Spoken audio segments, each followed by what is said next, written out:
கர்த்தர் எனக்கு செய்த எல்லா உபகாரங்களுக்காகவும் அவருக்கு எண்ணத்தை செலுத்துவேன். ரட்சிப்பின் பாத்திரத்தை எடுத்துக்கொண்டு கர்த்தருடைய நாமத்தை தொழுது கொள்ளுவேன். சங்கீதம் 116:12-13. இந்த 116ஆம் சங்கீதம் மிகவும் விசேஷித்தது.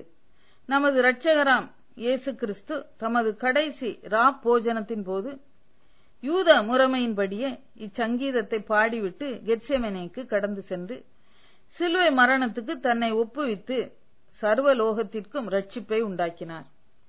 மரணக் கட்டுகள் என்னை சுற்றி கொண்டது, இக்கட்டையும் சஞ்சலத்தையும் அடைந்தேன்.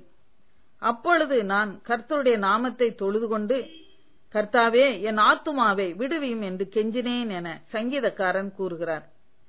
கர்த்தருடைய நாமத்தை தொழுது கொண்டு கெஞ்சின போது கர்த்தர் அவர் ஆத்துமாவிற்கு நன்மை செய்தாராம். ஆத்துமாவை மரணத்துக்கு தப்புவித்தாராம். கண்ணை கண்ணீருக்கு தப்புவித்தார். காலை இடறுதலுக்கும் தப்புவித்தார். கண்ணை கண்ணீருக்கு தப்புவித்தார். அவன் வியாதிப்பட்டு மரணத்துக்கு சமீபமானது மெய்தான். ஆகிலும் தேவன் அவனுக்கு இறங்கினார். அவனுக்கு இறங்கினதுமல்லாமல் துக்கத்தின் மேல் துக்கம் எனக்கு உண்டாகாதபடிக்கு எனக்கும் இறங்கினார். ஆம், கர்த்தராகிய தேவன் எல்லா முகங்களிலுமிருந்து கண்ணீரை துடைப்பார். மரணத்தை ஜெயமாக விழுங்குவார். கண்ணை கண்ணீருக்கு தப்புவிப்பார். சுகத்தை கொடுப்பார். காலை இடறுதலுக்கும் தப்புவித்தீர் என சங்கீதக்காரன் கூறுகிறார். என் கால் சறுக்கிறது என்று நான் சொல்லும்போது, கர்த்தாவே, உமது கிருபை என்னை தாங்குகிறது. அவரே என் கால்களை வலைக்கு நீங்களாக்கி விடுகிறவர். வேடருடைய கண்ணிக்கும் தப்பின குருவியைப் போல நம்முடைய ஆத்துமா தப்பிற்று. கண்ணி தெரித்தது, நாம் தப்பினோம். நானோ அதற்கு தப்பி கடந்து போவேன் என சங்கீதக்காரன் கூறுகிறார். நான் உமக்கு ஸ்தோத்திர பலியை செலுத்தி கர்த்தருடைய நாமத்தை தொழுது கொள்வேன். கர்த்தாவே, நான் உமது அடியேன்.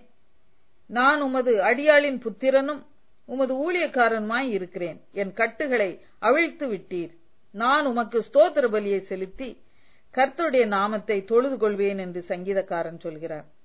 தன்னை தாழ்த்தி கர்த்தரை தொழுது கொள்கிறதை காண்கிறோம். கர்த்தரை தொழுது கொள்கிறவர்களுக்கு அவர் ஐஸ்வர்ய சம்பன்னர். முழு உள்ளத்தோடு அவரை தொழுது கொள்வோம்.